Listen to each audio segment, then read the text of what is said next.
Turn with me, if you will, to Habakkuk chapter 3.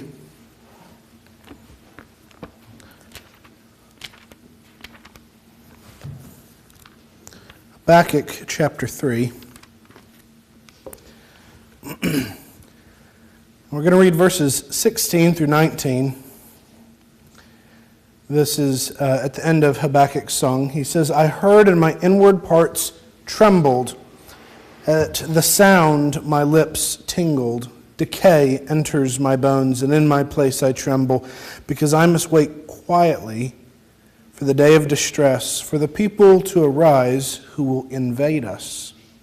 Though the fig tree should not blossom, and though there be no produce on the vines, though the yield of the olive should fail, and the fields yield no food, though the flock should be cut off from the fold, and there be no cattle in the stalls, yet I will exult in Yahweh, I will rejoice in the God of my salvation.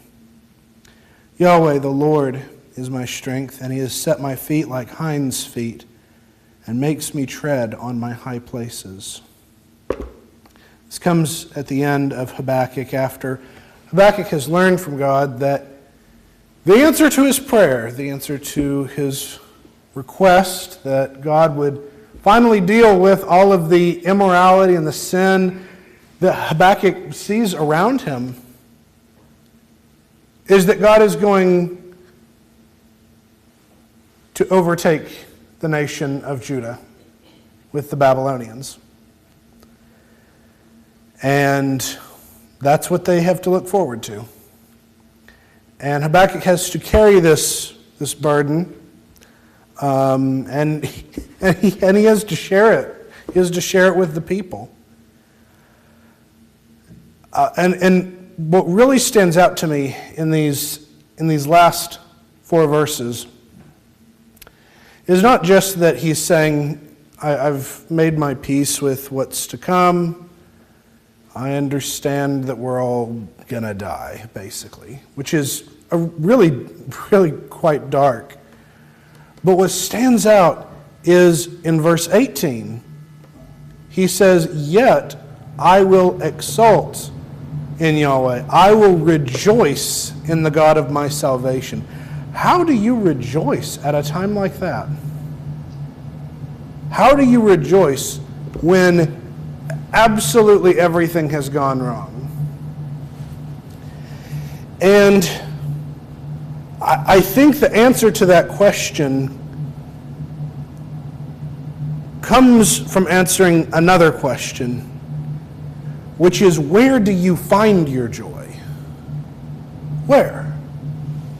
Now, I think any good Christian would at least try to answer and say, well, I find my joy in the Lord, right? We want to say that. We want to be able to say that.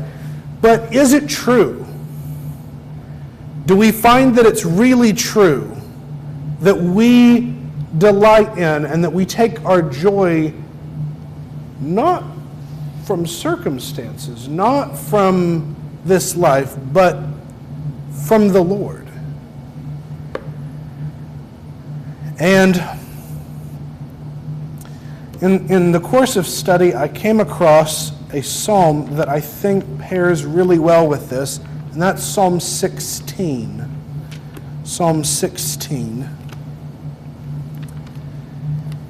And here, the psalmist gives his own expression of how he has come to have joy in the Lord. And some of it is a little circular. Psalm 16, keep me, O God, for I take refuge in you. That's the opening request. Keep me, protect me, guard me. O my soul, you've said to Yahweh, you are my Lord. I have no good without you.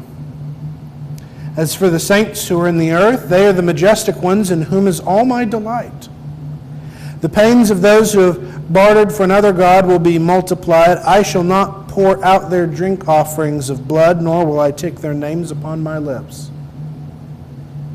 Yahweh is the portion of my inheritance and my cup. You support my lot.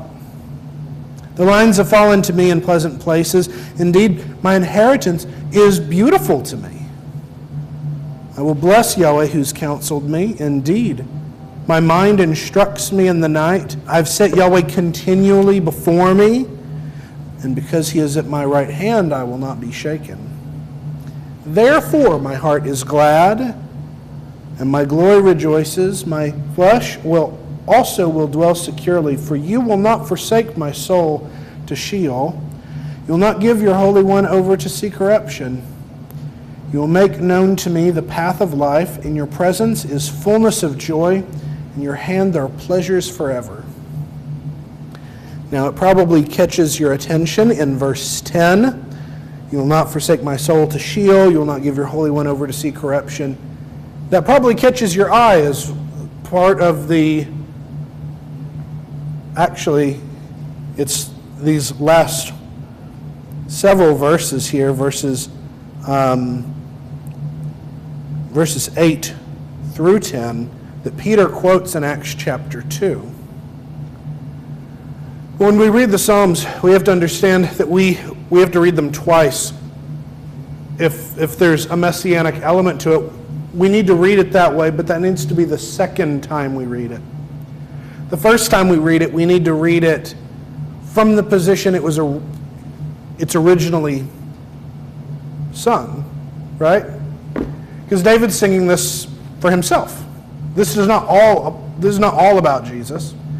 There's a way in which this is going. Jesus is going to say these words from a different perspective. It's going to have a deeper meaning, but it still has meaning for David. And what David means is that the prayer he issues in verse 1, he has confidence that God is going to fulfill that, right? That God is not going to forsake him. God is not going to abandon him. But his prayer will be heard. And I want you to see, really there's three aspects of his joy here. First, in verse 2, O my soul, you've said to Yahweh, you are my Lord, I have no good without you. There's a delight in the Lord already, at least one of recognition. That the blessings you have, the blessings that fill your life, the ones that seem to make us happy, those come from God. In verse 5, Yahweh is the portion of my inheritance and my cup. You support my lot. In verse 6, he reiterates that his inheritance is beautiful to him. There is joy in the Lord. There is joy in what it is he has to offer. And what it is he has to offer is not just the here and the now, these earthly blessings. But I think this is where rereading it from seeing the messianic side of it carries new weight. Because in Acts chapter 2, verses 24 through 31, Peter quotes from this, right? And he says that this is talking about the resurrection of Jesus. But Paul in Romans chapter 8, verses 10 and 11, I'm going to flip over there. I'm coming back to Psalm 16. But I want to read this from Romans chapter 8, verses 10 and 11. Paul says, if Christ is in you, though the body is dead because of sin, yet the spirit is alive because of righteousness. But if the spirit of him who raised Jesus from the dead dwells in you, he who raised Christ Jesus from the dead will also give life to your mortal bodies through his Spirit who dwells in you. The same hope that Jesus has in the resurrection, we have that same hope. We can say these same words. We can say confidently, you will not forsake my soul to Sheol. You will not give your Holy One over to corruption. That's not going to happen. We are going to be raised. And we can find in that a joy we couldn't have before. I've said it before. I think it's a good line, so I'll say it again. This is the shortest part of your life. This is the shortest part. Just imagine 30 billion years into eternity. You're going to laugh that you ever thought this was hard. You're going to laugh that you ever thought that this was hard to endure. And it doesn't mean that in the here and now it's easy. But it gives us something to look forward to, knowing that this is short. This is temporary. There's more to life than this. When we come back to the psalm, the psalmist and we with him say, I will bless Yahweh who has counseled me. My mind instructs me in the night. I've set Yahweh continually before me. Because he's at my right hand, I will not be shaken. I, therefore, am going to give God the prime place in my life. I'm going to give him the utmost of my attention. If I'm trying to decide how to prioritize my time, God deserves the largest piece of the pie, which is not always what we give him. He usually gets one of the smaller pieces. But he deserves to sit at my right hand. He deserves to be the focal point of my life. Because if he isn't, how am I ever going to get or to receive or to find joy in him? If I wait until I get around to giving devotion to God, or I wait until I have a little bit of time to spend in prayer, or to listen to God and read his word, if he gets my leftovers, why would I be surprised that I receive no joy? Why would I be surprised that I don't find myself experiencing the happiness he says is possible? The psalmist says he puts God in this position. He's made this decision because he's already seen what God has done for him.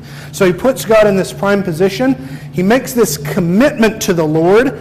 And then he says, therefore my heart is glad and my glory rejoices. My flesh will dwell securely. I don't have a care in the world. And I can have joy. I can be happy. I can be at peace and at rest because I've invested my time into the Lord. And I know that he's got my back. I know that he cares for me, that he loves me, that he's not going to abandon me, and that in the last day, he will raise me up. And I think there are two tests that we can think through. The first test, these are mental exercises, but the first test, if all you have left is God, if you lose all the things in your life I'm not saying nothing else can bring you joy, but if you lose all the things in your life that aren't God, that do bring you joy, do you have any joy left? If you lost everything you own, if you lost your family, if you lost your home, if you became destitute, would you still have any joy left over?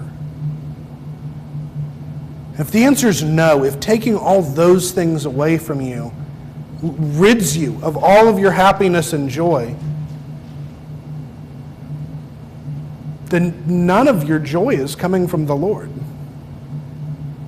None of it. And that's the test we see Job facing. that's the test he faces. Because all of those things are taken away from him. And the test is, let's see how he reacts. And, you don't expect him to be, giddy and cheery about the whole thing. This is still a horrible, horrible thing. And yet,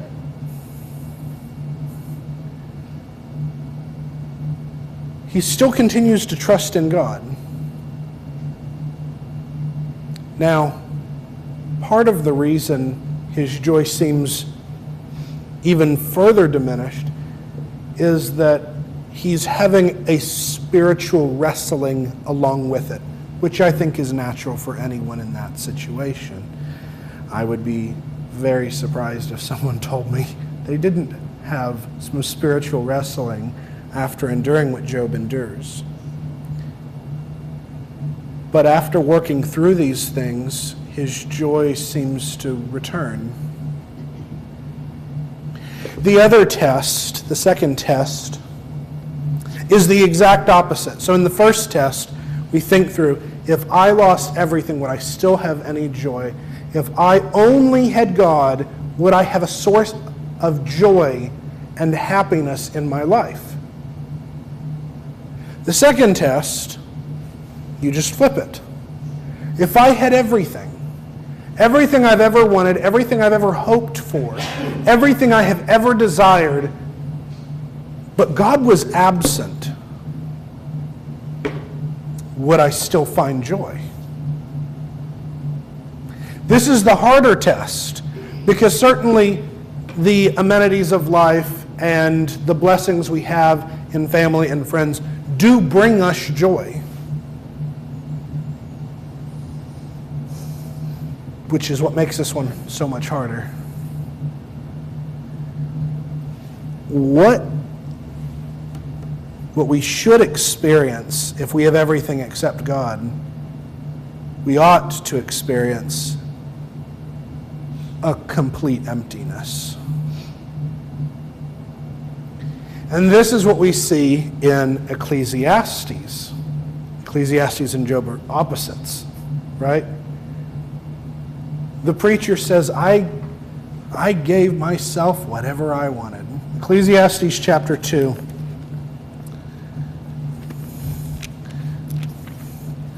Ecclesiastes chapter 2,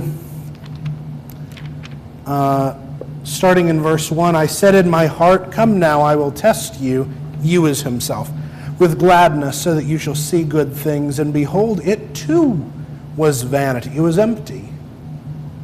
I said of laughter, it is madness. Of gladness, what does it do? I explored with my heart how to stimulate my body with wine, while my heart was guiding me wisely, how to seize simple-minded folly. He went after extravagant things. He decided to try a more minimalist approach, until I could see where is this good for the sons of men and what they do under heaven in the few days of their lives. I made my works great. I built houses for myself. I planted vineyards for myself. I made for myself gardens and parks. I planted in them all kinds of fruit trees. I made for myself pools of water from which to water a forest of growing trees.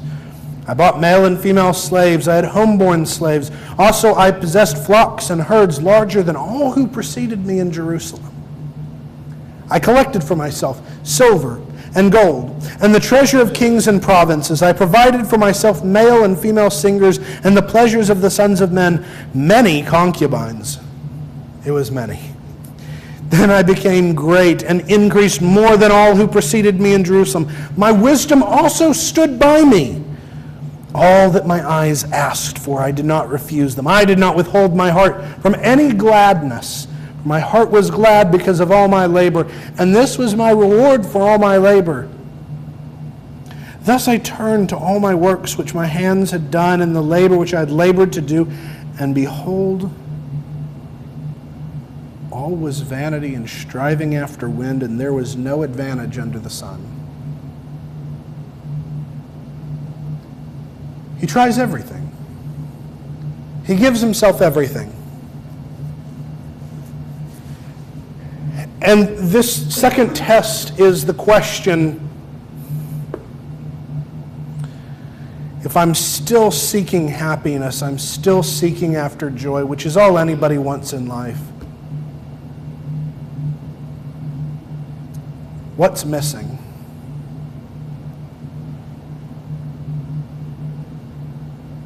There's nothing you can ever give yourself that's going to fill the hole that resides there. There's nothing. There's nothing you can do that will fix this problem. There's no amount of money that will ever fix this problem. There's no amount of safety or security or health. There's no amount of power, fame, or prestige. There's no number of pleasures or joys. It doesn't matter how big your family is or how much they love you. That's not going to fix this. It will never fix this. Because the only kind of joy that will really, truly endure in the long run is the kind that can't be stripped away from you. The kind that no one can rob you of, that no one can ever take. The kind that the most powerful force in the universe, that death can never strip away from you.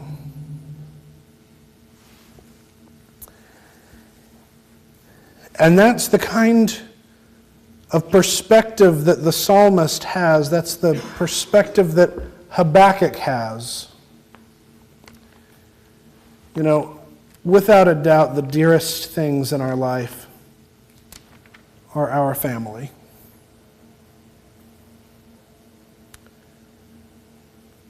But as dear to us as our family is now, in eternity, no one's related. Have you thought about that? In eternity, no one's related anymore. You're not married anymore. You don't have kids anymore. In eternity, we're all just the children of God. And in eternity, that's how we stand before Him. And I promise you, at that time, the only thing we'll care about is our relationship with God. Because that's all that's left.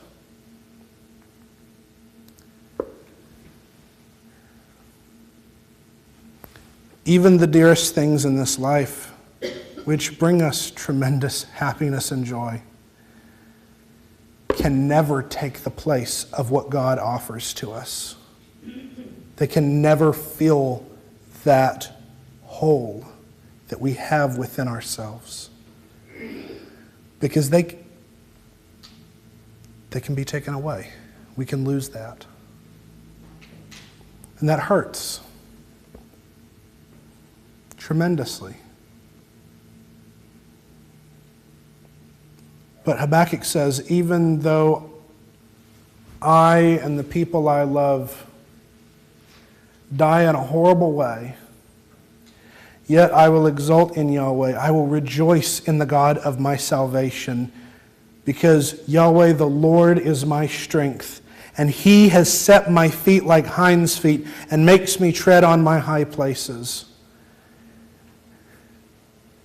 And we have this hope along with him and along with the psalmist that He will not abandon us and He will not leave us, but instead that we will be raised at the last day to be joined with Him eternally.